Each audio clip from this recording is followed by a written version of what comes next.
Bonjour tout le monde, l'émission À ciel ouvert va commencer dans un instant et on parle de la Bible, un joyau inestimable. Mais juste avant, je voulais vous rappeler que vous pouvez maintenant nous soutenir sur la plateforme Patreon et vous voyez le lien apparaître à l'écran et c'est aussi dans la description. Donc si vous pouvez et que vous le souhaitez, c'est une manière de nous soutenir dans notre ministère pour qu'on puisse continuer de répandre le beau message de Jésus. Alors on vous invite à aller faire un tour et à découvrir tout ça et votre émission commence à l'instant. Elle contient 66 livres et a été écrite par une quarantaine de personnes. Elle renferme des histoires renversantes et passionnantes. Elle change des vies et elle est elle-même vivante. Aujourd'hui, on parle de la Bible, un joyau inestimable. Bonne émission. Tu sais comment est-ce que Dieu fait bien les choses? C'est que ça dit que celui qui cherche va trouver. Oui. Puis que celui qui se penche sur ça, Dieu va répondre, puis Dieu va continuer à le guider. Fait qu'au fur et à mesure que j'ai commencé à ouvrir la Bible, là, c'était comme, hey, c'est tellement bon. Puis ça a été tout le temps plus. Tu sais, on dit l'appétit vient en mangeant. Puis moi, je dis souvent que la partie la plus difficile à lire la Bible, c'est l'ouvrir puis commencer. Parce que quand on a commencé, on dirait que ça se fait tout seul après. Tu sais, on a le goût de continuer. Sonde-moi, ô Dieu, connais mes pensées, dirige-moi sur le bon chemin. Tout ça, pour moi, ça valait de l'or, vraiment, de savoir que le Seigneur était intéressé à moi, que même avant le début du monde, il savait qu'Isabelle Grondin naîtrait de Micheline puis Yvon à l'hôpital d'Arthabasca. Vous écoutez À ciel ouvert, une émission qui pose un regard spirituel sur notre monde. Pour vous abonner à ce podcast, rendez-vous sur votre plateforme préférée telle que YouTube, Apple Podcasts, Google Podcasts et Spotify. Pour nous suivre sur les médias sociaux, retrouvez-nous au @VersJésusMédia. Aussi, pour d'autres émissions ou ressources spirituelles comme celle-ci, visitez leversjésus.org. Bonjour à tous les auditeurs pour une nouvelle émission de À ciel ouvert et on est heureux de vous retrouver aujourd'hui pour parler de la Bible, un joyau inestimable parce qu'À ciel ouvert, c'est une émission où on pose un regard spirituel sur notre monde et la meilleure façon de poser un regard spirituel, c'est à travers cette Bible, cette parole de Dieu justement. Et pour mettre la table déjà avant même de parler et de faire le tour de ceux qui sont en studio avec nous, il est dit dans Apocalypse 2 au verset 4, on dit à l'église d'Éphèse: mais ce que j'ai contre toi, c'est que tu as abandonné ton premier amour. Et ce premier amour-là, pour les chrétiens, c'est Jésus, c'est la parole vivante, c'est la Bible. Mais parfois, on s'est malheureusement refroidi. Puis si on a une prière aujourd'hui, c'est que l'émission puisse un peu nous réchauffer ici en studio, mais aussi réchauffer peut-être tout le monde à l'écoute. Et puis, pour justement parler et de plonger et faire renouveler ce désir-là de la parole de Dieu, en studio, on retrouve Joël Tremblay. Oui, content. Salut Joël. Bonjour. Que tu sois avec nous. Je suis heureux d'être là. Oui, Joël Tremblay qui a été là pendant beaucoup d'émissions que vous connaissez sans doute, reconnaissez la voix, et aussi Isabelle Grondin-Atwood. Oui, salut. Salut Isabelle. Et moi-même, votre animateur, Chani Roy. Et c'est ça, on va parler de notre histoire d'amour avec la parole de Dieu. Coudonc, ça pourrait quasiment être un spécial Saint-Valentin. Puis, c'est quelque chose qui parfois... tout le monde, on a vécu un peu des révélations à travers la parole de Dieu quand on devient chrétien, soit parce qu'on l'a étudié et puis qu'on a compris le plan du salut à travers elle, que ce soit un livre en particulier, souvent les évangiles, où on voit l'histoire de Jésus et de tout son ministère. Mais la Bible, c'est beaucoup plus que le Nouveau Testament, c'est plus que les évangiles, c'est comme on l'a dit, 66 livres. Et aujourd'hui, on va pas faire un parcours historique de comment la Bible est venue jusqu'à nous, avec les rouleaux que l'on a trouvés dans la mer morte et ainsi de suite. C'est pas ça, de ça dont on va parler. On veut vraiment se focaliser sur cette place privilégiée que la Bible occupe dans la vie du chrétien, place qui parfois a été mise un peu de côté. On a cette image-là, des fois, d'une Bible poussiéreuse, qui n'a pas été utilisée en longtemps. Puis on va essayer de répondre essentiellement aujourd'hui dans l'émission à 3 questions. On va se poser la question, si on a déjà... pourquoi est-ce qu'on aime passer du temps dans la Bible? Puis si ça a toujours été le cas, est-ce qu'on a eu un passage à vide? Qu'est-ce qui est arrivé pour raviver la flamme? Puis finalement, on va proposer des joyaux bibliques. Ce qu'on appelle des joyaux bibliques, des fois on dit en anglais des Bible Gems, c'est qu'en étudiant la parole de Dieu, on va tomber sur des passages où on va faire « Wow! » Puis ça, ce sont ces moments-là qui nous donnent cette fièvre de joyaux saine, et non pas la ruée vers l'or ou la fièvre de l'or ou l'or des fous, ces choses-là. Ouais, c'est ça. Donc, en partant, on va commencer pour se réchauffer. On va se poser une question toute simple. Pouvez-vous me dire quel est votre livre de la Bible préféré? Tiens. Ben, c'est une question banale, mais à chaque fois, je suis tout le temps comme, bon, c'est lequel mon livre préféré? Je pense, je dirais que ça vient ou ça a peut-être changé dans le temps.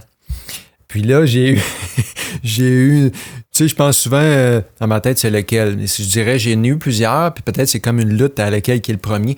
Je dirais que peut-être présentement, pour moi, c'est le livre de Philippiens, tu sais, qui est un livre d'encouragement où Paul écrit l'épître aux Philippiens. Il se retrouve en prison, il ne sait même pas si lui va en sortir, il ne sait même pas si lui va être exécuté. Mais Paul écrit aux Philippiens, c'est un livre d'encouragement où on a toutes sortes de textes populaires comme « Je puis tout par celui qui me fortifie », puis il dit « Réjouissez-vous sans cesse dans le Seigneur », puis il nous dit « Je suis persuadé que celui qui a commencé cette bonne œuvre en vous va la terminer ». C'est peut-être pas, je sais pas, en fait, j'ai pas regardé dans ma Bible, mais c'est probablement un des livres qui est le plus souligné, là. Tu sais, à un moment donné, je mets du bleu, du rouge, du vert, du orange, puis là, à un moment donné, il est comme souligné d'un bout à l'autre. J'ai pas toute la Bible faite de même, mais en Philippiens, je trouve qu'il y en a un paquet de bons textes. En tout cas, pour moi, c'est un livre d'encouragement présentement, mais je me dis que là, c'était dur parce que dans les dernières années, Apocalypse, j'ai passé énormément de temps dans Apocalypse parce que je trouve, tu sais, c'est un livre tellement merveilleux, puis c'est la révélation de Jésus-Christ, c'est pas juste épeurant. C'est un livre d'actualité. La Genèse, c'est un livre que j'aime beaucoup parce que tout se trouve dans la Genèse, même le plan du salut, plein de principes importants. Puis les proverbes, je n'avais plusieurs, j'étais comme... Je sais pas, j'ai vraiment un favori, mais je pense que ça va selon mon expérience en ce moment, peut-être Philippiens. Je dirais c'est Philippiens. C'est une question difficile, c'est comme si on te demande c'est quel ton enfant préféré parmi tes enfants. Là, c'est ça. On peut difficilement répondre. Mais je trouvais quand même que ce que tu as dit, c'est intéressant par rapport au que tu as dit présentement. Ouais, c'est celui-là.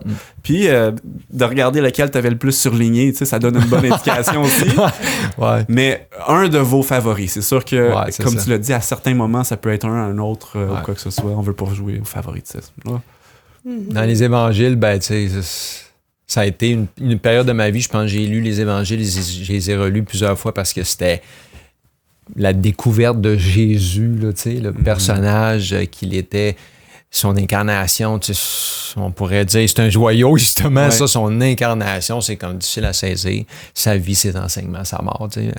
Fait que, j'imagine, c'est probablement la même chose pour vous. C'est dur de dire c'est lequel mon favori, mon préféré, mais, tu sais, quand on étudie la Bible, on n'étudie jamais juste un livre. Non, on la décortique, puis on l'étudie, puis on apprend qu'étudier la Bible, c'est l'interpréter par la Bible. Un texte sur texte, ligne sur ligne. Fait que c'est ça, mais c'est vraiment un joyau merveilleux. Là. Plus on l'étudie, plus on a envie de creuser, tu sais. Oui, c'est ça. Puis moi, je m'identifie énormément avec ça également, parce que mon histoire personnelle, au niveau de mon témoignage que j'ai partagé, je pense, dans la toute première émission, là, ça a passé par les 4 évangiles. Ouais. Je les ai lus 2 fois. Puis mon cœur a été touché à travers l'histoire de Jésus, dans le fond. Puis avec le temps, ben, c'est sûr que là, découvert d'autres livres, découvert d'autres vérités, révélations, d'autres enseignements, d'autres sagesses. Que là, tu fais wow encore. Tu sais. On n'a pas fini de faire wow. On va faire wow l'éternité. Ouais. Amen. Ouais. Isabelle? Ben moi, Chani, comme pour Joël, j'ai eu beaucoup de difficultés. Mais celui que j'ai choisi, c'est le livre de Jacques. J'ai toujours beaucoup aimé Jacques à cause de son côté pratico-pratique. Vraiment.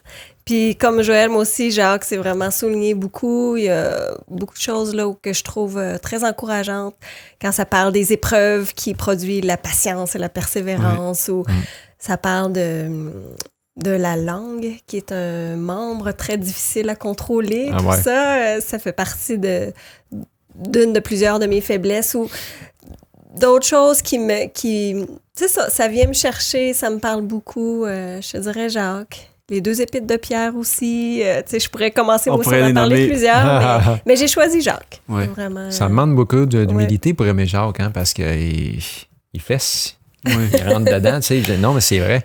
Beaucoup de gens, d'ailleurs, Luther, tu sais, avait dit qu'il n'aimait pas vraiment... il disait que l'évangile de Jacques, c'était pas l'évangile, tu sais. Non, c'est vrai. C'est drôle, très je savais pratique. pas ça. J'avais pas vu ça comme ça, mais c'est ça. Ouais. Oui, parce qu'il disait que Jacques mettait trop l'accent sur les œuvres, mais c'est parce que Jacques rend la chrétienté très pratique. Oui, c'est ça. C'est pas dans la connaissance, là, c'est de mettre vraiment les enseignements en pratique. Puis moi, ça me parle, ça. Moi, j'ai triché. Moi, je n'ai pris 3. C'est même pas juste qu'il nous avait dit un, puis il a choisi 3. Je vais y aller vite. C'est correct, j'en ai nommé plusieurs. Oui. Je vais y aller vite. Moi, le côté pratico-pratique, les proverbes. Ouais. J'aime beaucoup les proverbes. Tu sais, on dit une pomme par jour éloigne le médecin pour toujours. Ouais. Moi, j'ai inventé un proverbe par jour éloigne la stupidité pour l'éternité. Très, très bon. C'est un proverbe de Chani. Il y a tellement de sagesse dans les proverbes. C'est très pratique. Ouais. Moi, j'aime bien ça. Là. Okay? Fait que dans le fond, 1, ce serait pour proverbe. 2, pour une question plus de la philosophie philosophique, l'Ecclésiaste. OK, j'aime beaucoup là, qu'est-ce que Salomon nous amène à travers son vécu. Puis en gros, il nous le dit, là, il dit, garde, il dit, moi le dire en québécois, regarde le gros, j'ai tout fait. Tout fait. Vanité. Puis il n'y a rien de mieux que de suivre Dieu. Perds pas ton temps, perds pas ton chemin. Been there, done that, trust me, Biggie. Ouais, OK, c'est vraiment là. OK, je suis désolé pour ceux qui n'ont pas compris. Mais fais-moi confiance, j'ai tout essayé. Puis, regarde, suivre Dieu, puis suivre ses commandements, puis tu lis à travers ça, puis son expérience. Puis moi, ça me rejoint énormément parce que c'est vrai, là, le mieux, c'est de suivre Dieu. On trouvera pas rien ailleurs. Ouais. Rien qui satisfait, rien. Puis pour pas m'éterniser, le 3e, c'est au niveau théologique, c'est Job. Avec toute la question de la théodicée. Puis si Dieu est bon, pourquoi le mal? Ça, j'adore ça. J'aurais pas pensé à Job, moi, dans les livres préférés, mais je suis contente que tu le mentionnes. Mais c'est vrai qu'il... Il donne des solutions. En tout cas, il ouvre un rideau, il révèle un peu cette question-là. C'est un des meilleurs livres pour comprendre ça explique pourquoi aussi, le mal, qu'est-ce qui arrive. Oui, c'est ça, j'allais dire. Ça explique pourquoi le mal, pourquoi est-ce que le Seigneur permet certaines choses dans notre vie, des fois. Ouais. Oui, puis c'est ça, c'est une des questions qui, moi, dans mon entourage, revient souvent, là, cette question-là. Je veux bien, Dieu, je veux bien, mais pourquoi est-ce qu'on voit la souffrance? Pourquoi c'est, pourquoi ça? Puis le Job s'adresse directement à cette question-là dans le livre. On dit même que c'est un des premiers livres qui a été écrit, fait que c'est intéressant que cette question-là a été traitée, justement. Là, fait que c'était mes 3 choix. Là. Bon. Ouais. C'était pas juste, mais... C'était vraiment différent. Oui, c'est vrai, parce qu'en préparation de l'émission, on se disait « j'espère qu'on prendra pas le même livre », puis là, ça n'a pas été le même livre. Fait que c'est intéressant. Alors, je vous rappelle à ceux qui sont à l'écoute que en 3e segment, on va parler de joyaux bibliques et on va faire wow. On va faire wow. Si vous voulez faire wow avec nous, il faut rester jusqu'à la fin de l'émission pour entendre ces joyaux-là. Et maintenant, posez la question, pourquoi est-ce que vous aimez ça, passer du temps dans la parole de Dieu? Puis on va joindre les 2 questions ensemble. Puis si ça n'a pas toujours été le cas, puis que vous avez eu un passage à vide, qu'est-ce qui a ravivé la flamme? Vas-y donc.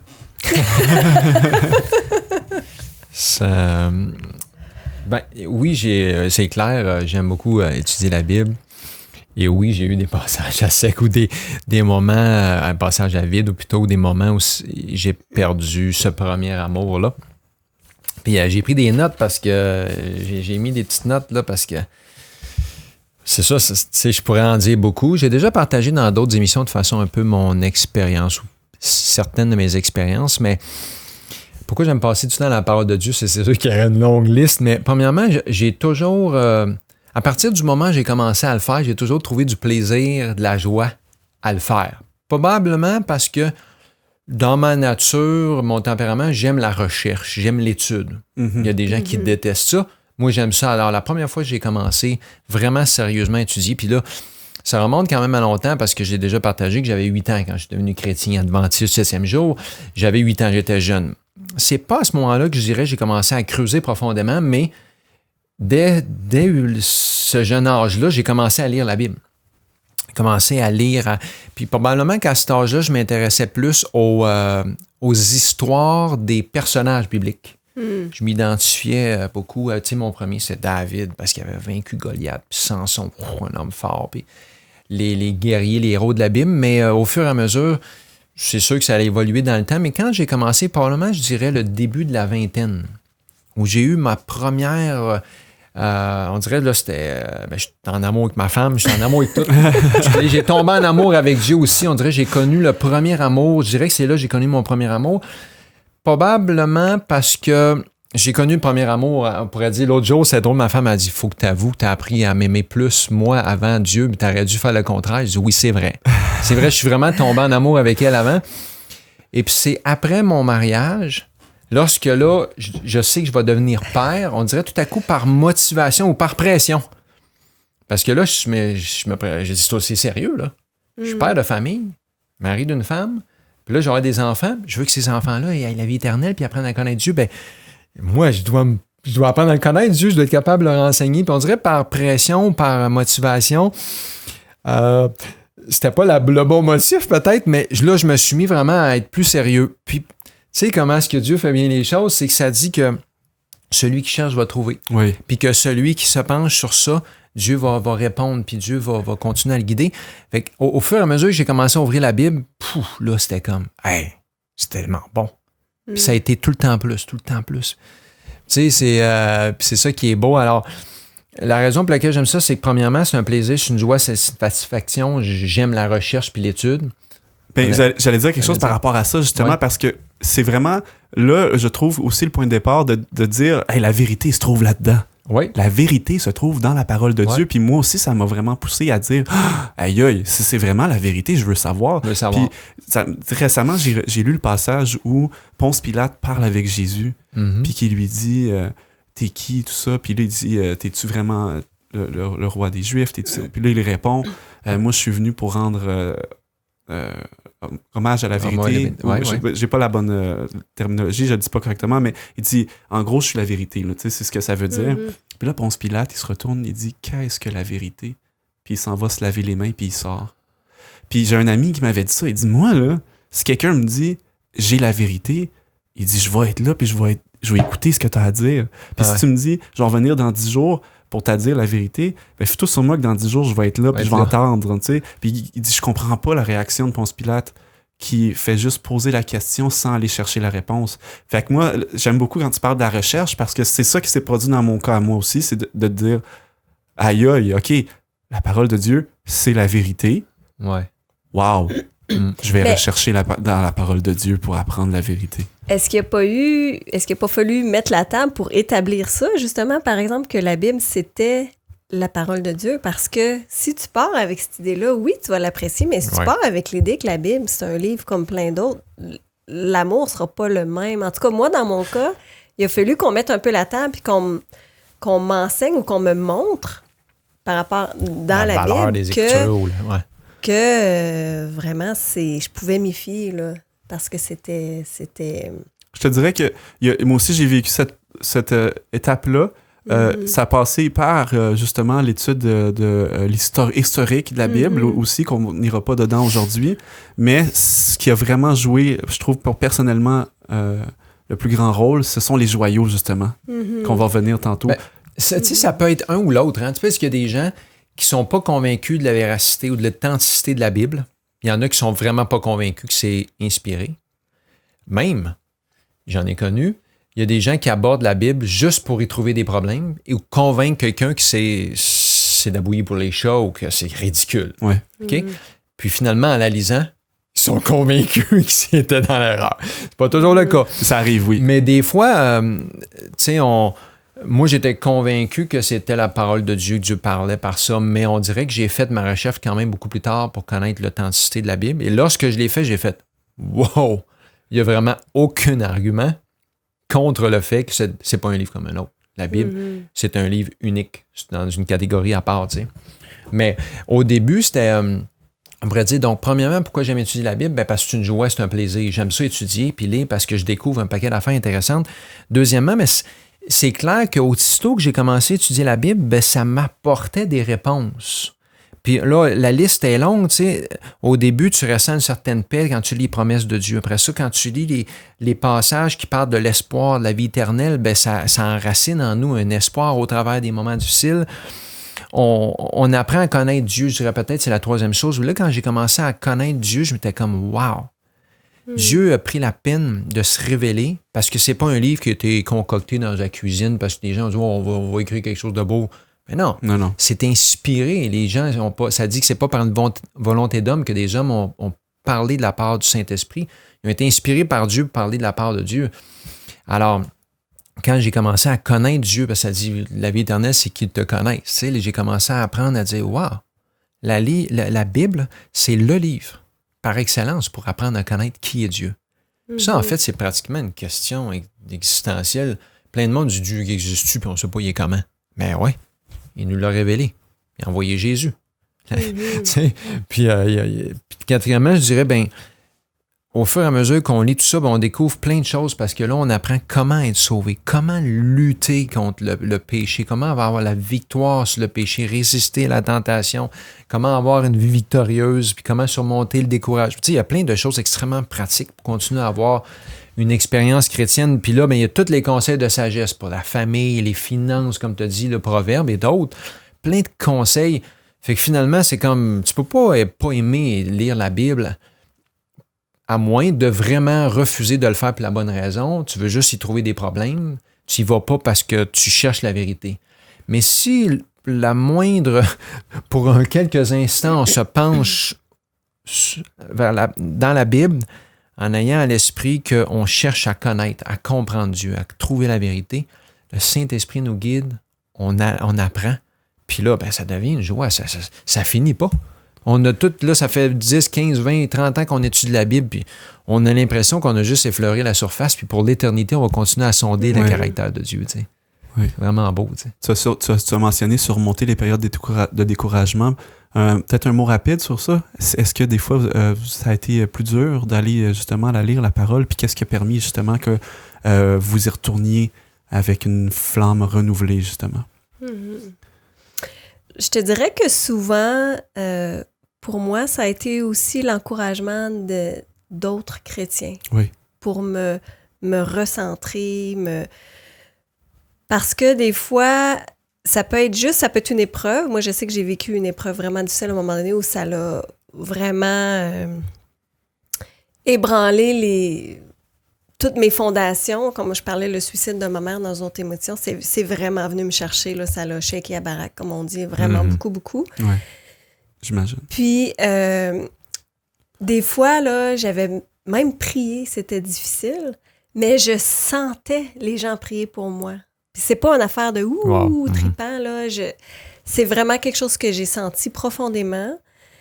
Puis, c'est la même chose pour l'amour de la parole. Des fois, on dirait qu'on le fait un peu mécaniquement. Ah oui, ça arrive souvent. Parce que faut le faire, on le sait, ça fait partie des choses, ça fait partie des choses à faire pour la sanctification d'un chrétien, tout ça. Mais à un moment donné, c'est en la partageant que l'amour pour la Bible revient. Des fois, quelqu'un qui partage un verset qu'il a lu, qui lui a fait du bien, tout ça, ça me... on dirait que ça me rencourage. Des fois, ça peut être juste...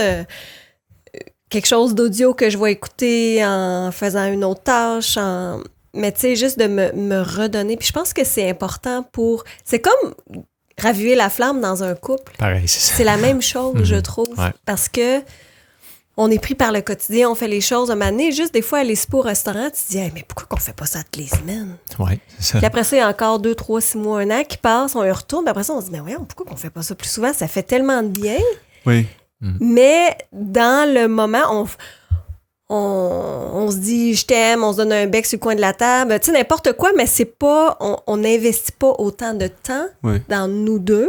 Puis quand on le fait, on retrouve, on en ressent les bénéfices tout de suite. Ça vaut la peine, on devrait le faire plus souvent, comme tu dis. Ouais, c'est ça. Mais c'est la même chose avec la Bible. Des fois, on le fait mécaniquement, tout ça.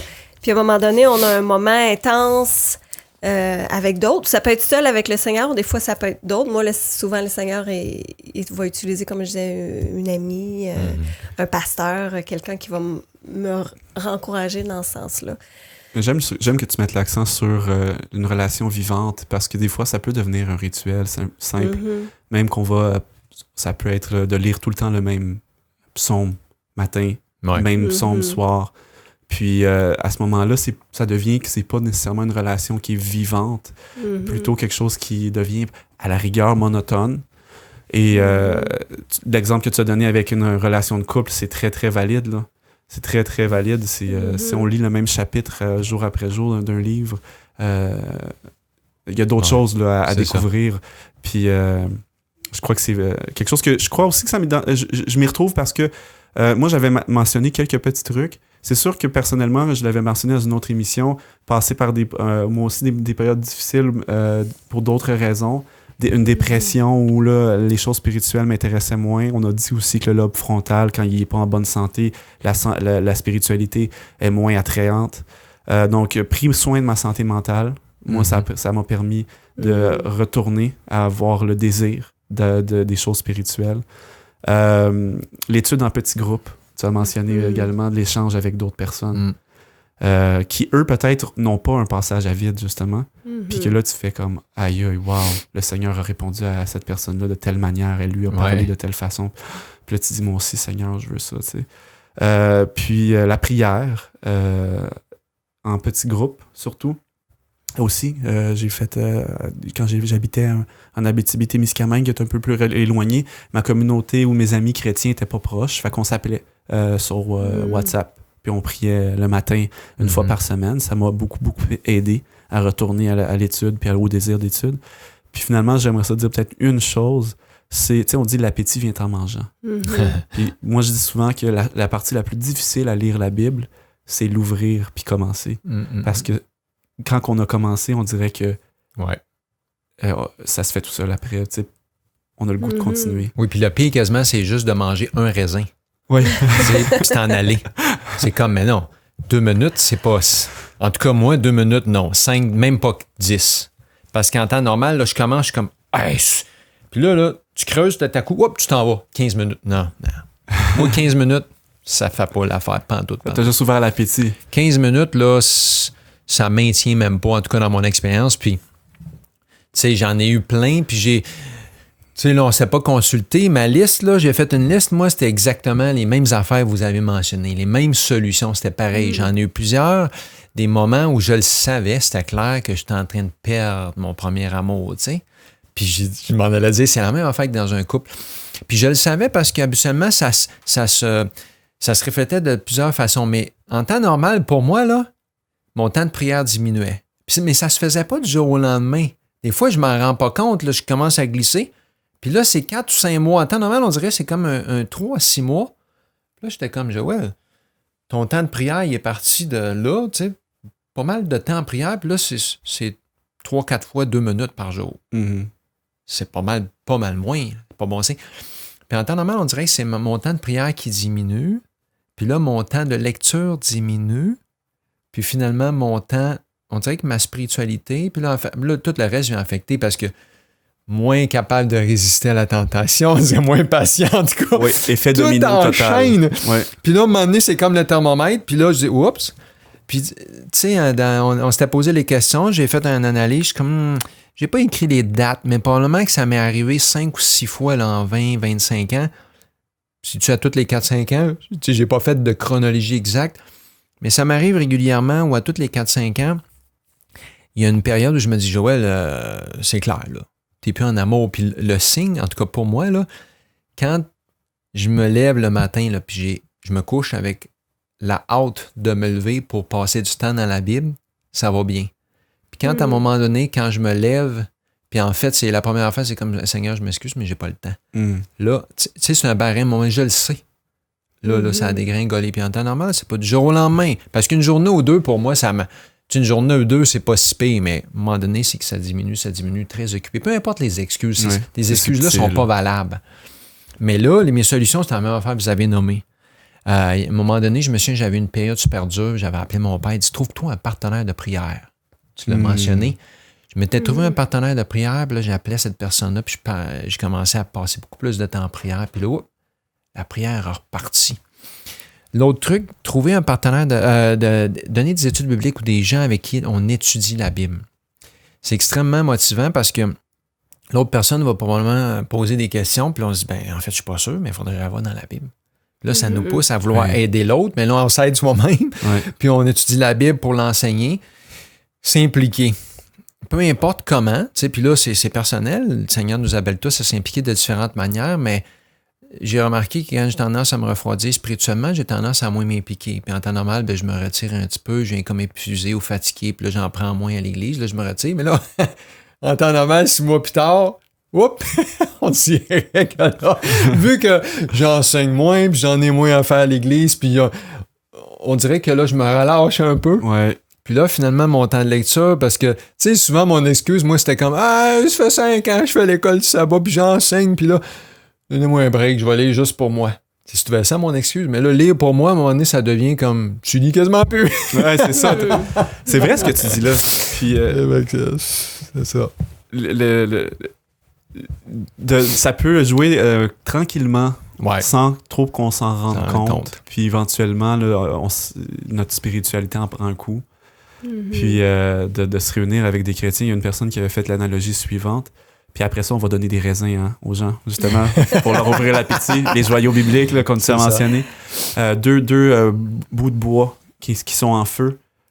Si on les éloigne les uns des autres, il y a des bonnes chances qu'ils s'éteignent. Mais si on réunit tous les bouts de bois qui ont une flamme, c'est ça. ou les tisons, le feu va devenir plus fort. C'est vrai. Fait que c'est quelque chose qui avait une image, tu sais, pour l'illustrer de cette façon-là. Mais là, on veut justement donner le goût aux éditeurs d'y plonger à leur tour, OK? Puis on aimerait ça vous inviter à partager un joyau biblique que vous avez trouvé, ou peut-être quelques-uns. On a peut-être une 20aine de minutes tout au plus. Et puis, quelque chose que vous vous souvenez, que vous êtes dit « Wow! » Tu sais, la première fois que tu dis « Hey, ou une des fois où tu as fait « Hey, ça, c'est vraiment intéressant. Ça, c'est puissant. Ça, c'est profond. » Puis... on ne pourra pas nécessairement faire une longue étude biblique maintenant. Donc, peut-être les gens, on va citer les références, écrivez-les prenez en note, peut-être pour y retourner. Puis éventuellement, c'est sûr que je suis certain que vous en avez. Fait que, écrivez-les donc en commentaire si vous avez des passages là, précis. Ça va être plaisant de les lire. Parce que nous, on partage certains qui nous ont impactés, nous. Ouais. Mais il y en a tellement d'autres qu'on n'a pas découvert encore. On aimerait ça les découvrir aussi. Alors, je ne sais pas qui veut se lancer. Donner la première... allez-y, un de vous deux, là. Comment on appelle ça? Des entrées, des hors-d'œuvre? Moi, la première fois que j'ai fait c'est quand j'étudiais la Bible, justement, puis c'est un passage que j'ai décidé de lire à mon baptême. Moi, c'était le psaume 139.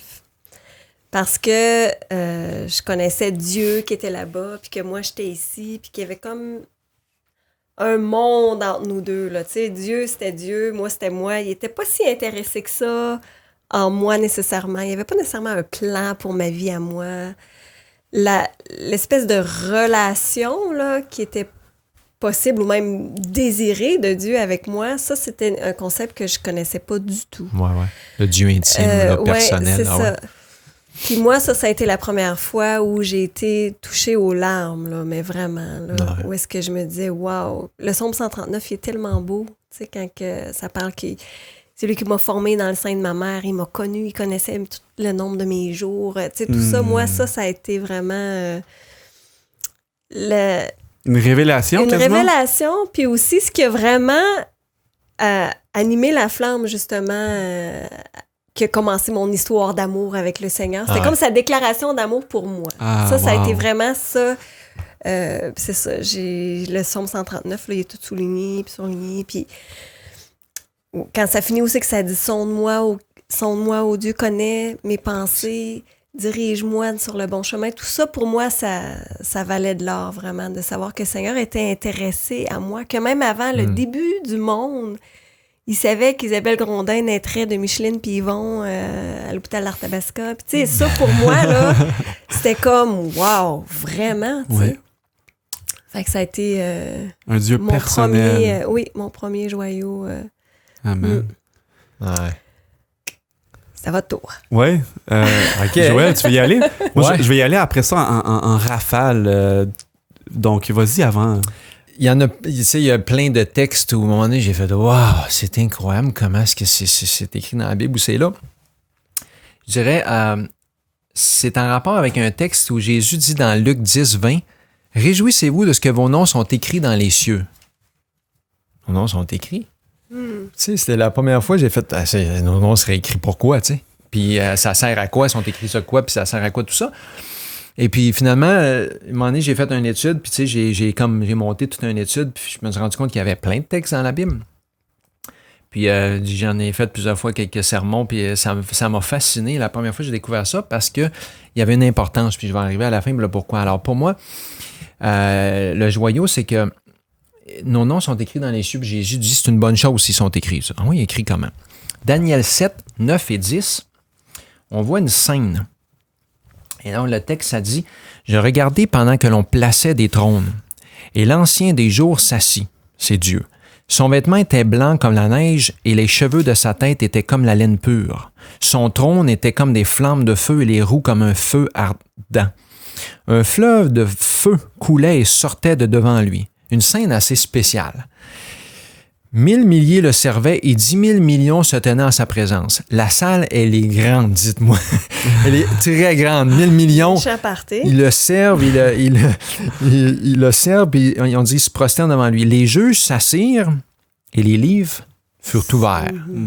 Alors, on voit une scène de quoi? Une scène de jugement. Les juges s'assirent, les livres furent ouverts. La Bible nous dit qu'il y a des livres qui servent à juger.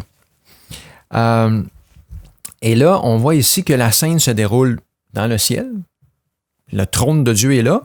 Si on continue un petit peu plus bas, c'est le verset, je ne l'ai pas écrit, je pense que c'est 13-14. 13-14.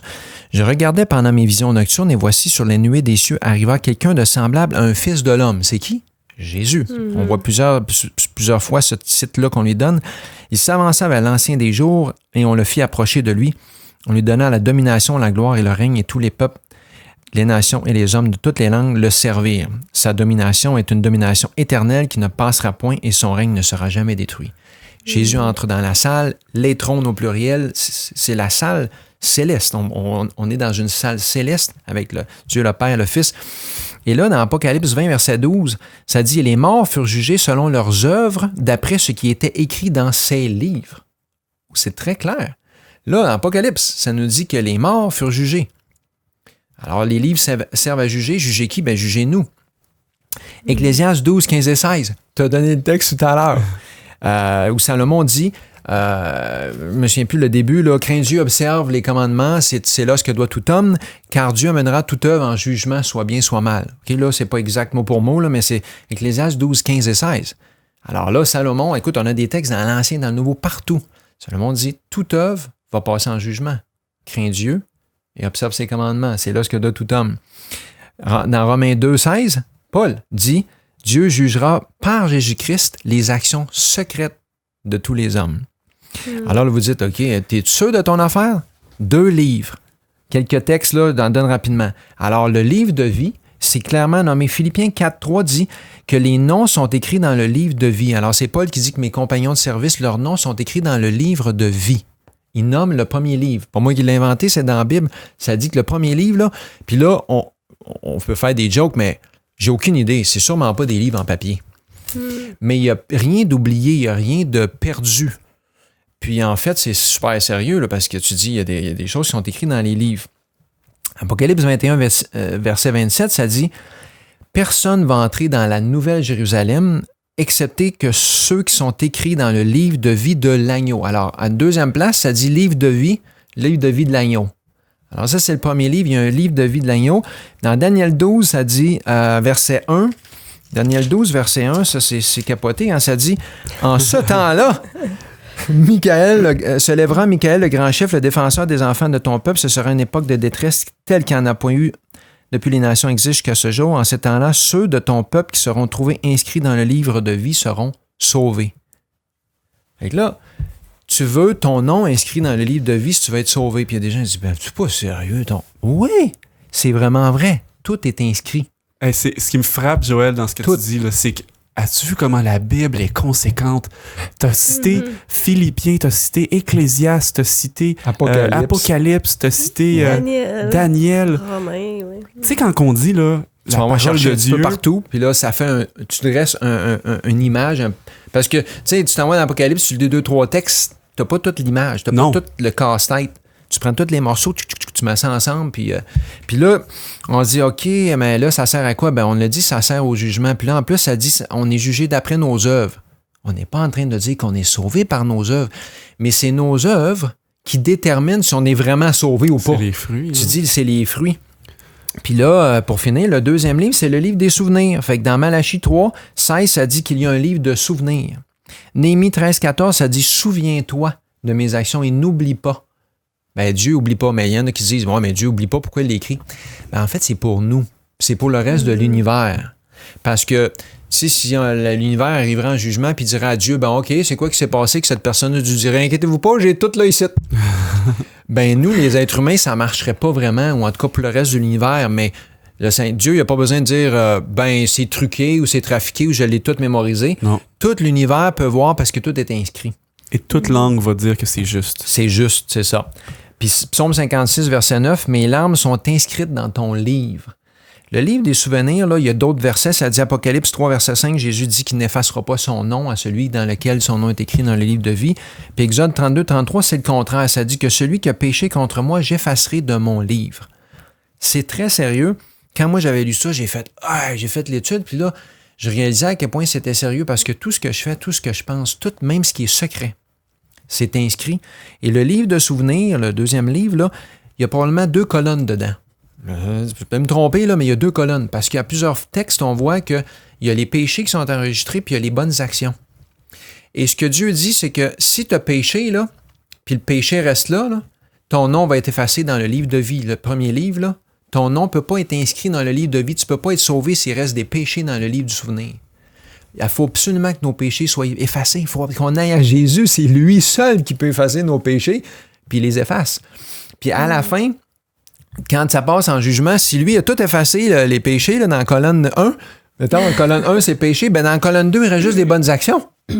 Fait que finalement, Dieu dit, regardez, cette personne-là, il a vécu pour ma gloire. Puis là, son nom est écrit dans le livre de vie. Mais si, au contraire, il reste un paquet de péchés que seul Jésus peut pardonner, puis qu'on n'est pas allé demander, puis où Jésus dit, ben, il ne peut pas te pardonner parce que tu continues d'en faire, puis tu as d'aller trouver sur une joke, ben, il va prendre ton nom dans le livre de vie, là. Si tu as déjà été chrétien, cette valeur, c'est pas une fois sauvé, toujours sauvé, mais c'est... Il l'efface, puis à la fin, il dit, je vous connais même pas. Moi, quand j'ai lu ça, j'ai fait, Seigneur, il y a des détails, il y a des affaires extrêmement détaillées, sérieuses. Un jour, on va passer en jugement. Toute œuvre va passer en jugement. Puis j'ai fait, waouh, mais c'est plein de joyaux comme ça dans la Bible. C'est plein de textes qui nous montrent que c'est vraiment extraordinaire. Tout ce que Dieu fait, tout ce qui est fait au ciel, en tout cas, c'est fait à perfection. Fait qu'il ne faut pas s'inquiéter. Tout est enregistré. Puis c'est d'où on peut se réjouir que notre nom est écrit. dans le livre de vie. Puis écoute, Joël, tu as dit, c'est sérieux. Ouais. C'est d'une profondeur. Et j'ai fait attention en début d'émission en disant ça a été écrit par une quarantaine de personnes. J'ai pas dit quarantaine d'auteurs parce que c'est écrit par un seul auteur. Ouais, c'est ça. Les autres, on le dit, ce sont les secrétaires de Dieu. Ouais. Fait que c'est conséquent. Écoutez, imaginez là, ceux qui sont à l'écoute, là, puis là, c'était à la style Joël, à la style mitraillette. Puis, mais ça vous donne une idée. Là. Ouais.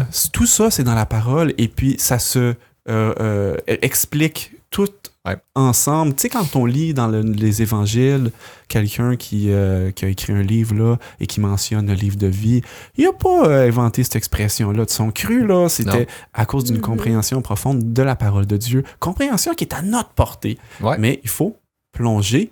Alors, j'ai eu des frissons là, pendant que vous parliez, là, les deux. Je sais pas à la maison pour vous, s'il faut réécouter l'émission encore pour reprendre en note, pourquoi pas, tu sais, pourquoi pas. Rapidement, moi, je vais vous amener dans quelque chose qui m'a beaucoup impacté. Quand je suis venu à Dieu, ça a été beaucoup par l'étude des prophéties. Okay. Puis c'est quelque chose qu'on ne peut pas vraiment faire maintenant, mais il y a une chose par contre qui a été prophétisée des centaines de fois, c'est la venue de Jésus et son ministère. Puis quand j'ai remarqué ça dans la parole de Dieu, à quel point l'Ancien Testament avait prédit pratiquement toutes les étapes de la vie de Jésus. Époustouflant. époustouflant. Ah ouais. Là, j'ai fait comme, OK, il y a quelque chose de spécial. On devrait faire une émission juste là-dessus. On devrait faire une émission juste là-dessus.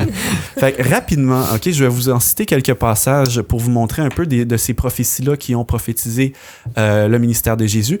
Donc, il y aura toujours un passage que je vais citer de l'Ancien Testament et un passage du Nouveau pour expliquer puis montrer que ça a été écrit à deux époques complètement différentes. OK? Alors, on dit qu'il sera vendu pour 30 pièces d'argent en parlant de Jésus. Et puis, dans Zacharie 11 et 12, verset 12, nous dit... je leur dis, si vous le trouvez bon, donnez-moi mon salaire, sinon ne le donnez pas. Et ils pesèrent pour mon salaire 30 cycles d'argent. On s'en va dans Matthieu 26, 15, et on lit, « Que voulez-vous me donner et je vous le livrerai? » Et ils lui payèrent 30 pièces d'argent. Et puis, il y avait de l'inflation à l'époque aussi. Là. 30 pièces à l'époque de Zacharie, puis 30 pièces à l'époque là, c'est pas la même chose. C'était prophétisé pour dire que ça allait concorder.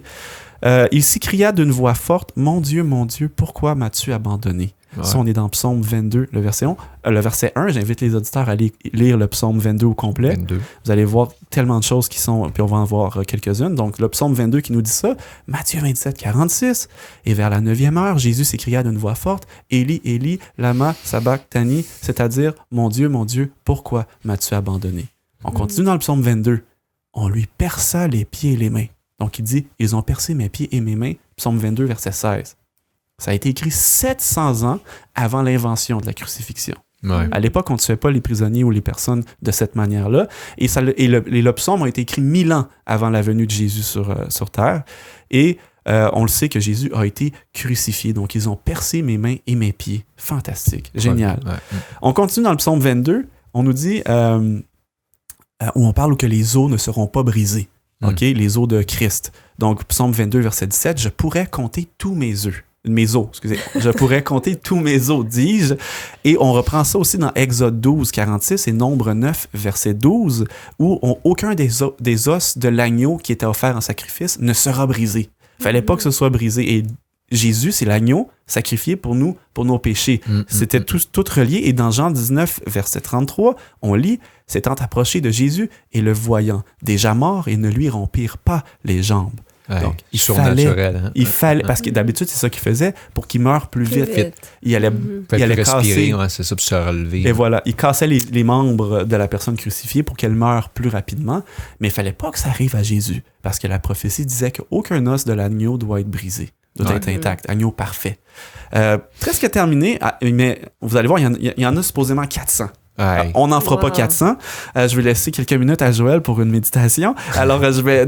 rapidement partager Psaume 22, verset 18 nous dit « Il se partage mes vêtements, il tire au sort ma tunique. » Donc, c'est David qui écrit ça, là, 1000 ans avant. Et on lit dans Jean 19, versets 23 et 24, « Les soldats, après avoir crucifié Jésus, prirent ses vêtements, ils en firent 4 parts, une part pour chaque soldat. Ils prirent aussi sa tunique, qui était sans couture, d'un seul tissu depuis le haut jusqu'en bas, et ils dirent entre eux, ne la déchirons pas, mais tirons au sort à qui elle sera. » Aïe, aïe. On continue. Il souffrira de la soif. Psaume 69, 21. Et pour apaiser ma soif, il m'abreuve de vinaigre. Psaume encore. Et dans Jean 19, versets 28 et 29, on dit il y avait là un vase plein de vinaigre, les soldats en remplirent une éponge et l'ayant fixé à une branche d'hysope, ils l'approchèrent de sa bouche. Donc le vinaigre ici. Il m'en reste 1. On nous dit qu'il aura son tombeau avec le riche. Dans Ésaïe 53, on nous dit « On a mis son sépulcre parmi les méchants, son tombeau avec le riche. » Matthieu 27, 57 à 60. Puis ça, on nomme une personne, là. C'est précis. Là. On dit « Il le soir étant venu, arrivant un homme riche, d'Arimathée, nommé Joseph, lequel était aussi disciple de Jésus. Ouais. Il se rendit vers Pilate et demanda le corps de Jésus, et Pilate ordonna de le remettre. Joseph prit le corps, donc la personne qui était riche, justement, l'enveloppa dans un linceul et le déposa dans un sépulcre neuf. Encore une fois, prophétie accomplie à ce point-là. Wow! Comme on va arrêter là, parce que j'ai dit en entre 200 et 400. Puis, donc, mais pourquoi pas j'invite les gens à la maison aller lire Ésaïe. Il y en a beaucoup qui se cachent dans Ésaïe, de ces prophéties-là que j'ai pas mentionnées. Il y en a qui se cachent à plusieurs autres endroits. Puis pourquoi pas aller lire Ésaïe, creuser un peu, puis vous amuser à dire « Ah, voici si je peux essayer de repérer des prophéties sur la vie de Jésus. » Bon, Ésaïe a plusieurs livres quand même, ça pourrait prendre un certain temps. Mais j'ai dit, je vais essayer de donner mon petit côté enseignant, donner un petit devoir à la maison, se plonger dans le livre d'Ésaïe, peut-être avec un marqueur. Il y a plusieurs chapitres, oui, c'est ça. Il y a plusieurs chapitres, fait que ça risque de prendre... Je vais vous laisser assez de temps pour remettre les travaux. On va commencer avec 53, c'est une bonne piste. Merci beaucoup. On commence avec Ésaïe 53. C'est une bonne piste, effectivement. Donc, pour ceux qui ne le savent pas, j'ai déjà été enseignant. Là. C'est pour ça que je fais des jokes à propos de ça. Mais, écoutez, sans plus tarder, on le dit, on le répète, la Bible, un joyau inestimable, notre premier amour, un amour qu'on veut raviver, qu'on veut garder en santé. Et on a nommé beaucoup de choses aujourd'hui, mais je vous laisse au bon soin de Joël, qui a préparé pour nous, et pour vous surtout, une courte méditation. Chers amis, on est déjà arrivé à la fin de cette émission et on a parlé de l'étude de la parole de Dieu. On a appris, ou peut-être vous le saviez déjà, mais bien sûr, on a essayé de répéter l'importance d'apprendre à connaître Dieu au travers de la parole de Dieu. C'est lui qui nous a, dans le fond, révélé qui il était au travers de cette parole. On a parlé de ranimer cette flamme. Peut-être ça a été pour vous une occasion de faire un examen ou d'essayer de vous poser la question, est-ce que j'aime Dieu? Est-ce que vraiment la passion est là? Et alors, on espère que ça a été un moment pour vous, peut-être vous motiver, vous donner le goût de retrouver ce premier amour perdu ou de démarrer peut-être une relation d'intimité comme Isabelle a partagé aujourd'hui, ou de sonder les Écritures comme Shani a partagé au travers de la prophétie. Peu importe le texte, peu importe on pourrait dire le livre de la Bible, ces 66 livres-là nous ont été donnés et c'est le seul livre, en fait, dans lequel on peut trouver toute source de vérité. Que le Seigneur vous guide, que le Seigneur nous aide chacun de nous afin qu'au travers de l'étude de la parole de Dieu, on apprenne à connaître Jésus-Christ. Parce que Jésus disait, vous sondez les Écritures car elles témoignent de moi. Puis la vie éternelle, c'est qu'ils te connaissent, toi, le seul vrai Dieu. Alors que le Seigneur vous bénisse dans votre recherche en étudiant la parole de Dieu, que vous puissiez apprendre à connaître Jésus, à l'aimer et à le suivre jusque dans l'éternité. Amen. Amen. Ce podcast est disponible sur toutes les plateformes dont YouTube, Apple Podcasts, Google Podcasts et Spotify. Et retrouvez-nous sur les médias sociaux au @VersJésusMédia. Alors, merci beaucoup. Merci Isabelle, merci Joël. Je pense qu'on aurait pu continuer pendant une couple d'heures, là. Ah ouais. Écoute, moi, je suis même pas arrivée au bout de ma liste. Shani, je t'ai partagé un joyau, mais je n'avais plusieurs. T'en avais d'autres. Donne une autre chance. On va aller rouvrir la boîte de bijoux. Donc, l'idée était pas folle. Non, en préparation, on a dit on avait tellement de choses à partager. Peut-être qu'on saura faire une partie 2, partie 3 sur les joyaux bibliques. Ce serait quelque chose peut-être intéressant. Si ça vous intéresse, mentionnez-nous-le aussi en commentaire. On pourrait peut-être refaire ça. Puis n'oubliez pas de partager vos joyaux que vous avez trouvés, vous, en cherchant et en sondant la parole de Dieu, parce que ça nous intéresse. On est tous frères et sœurs, on est tous fils et filles d'un même père, et on veut apprendre et se diriger tous d'un pas commun en même temps vers notre Père Céleste et vers Jésus. Merci d'être là, merci d'être à l'écoute, et on vous donne rendez-vous pour une prochaine émission.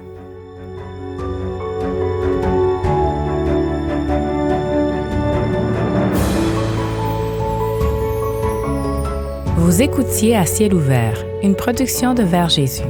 Pour d'autres émissions ou ressources spirituelles comme celle-ci, visitez leversjésus.org.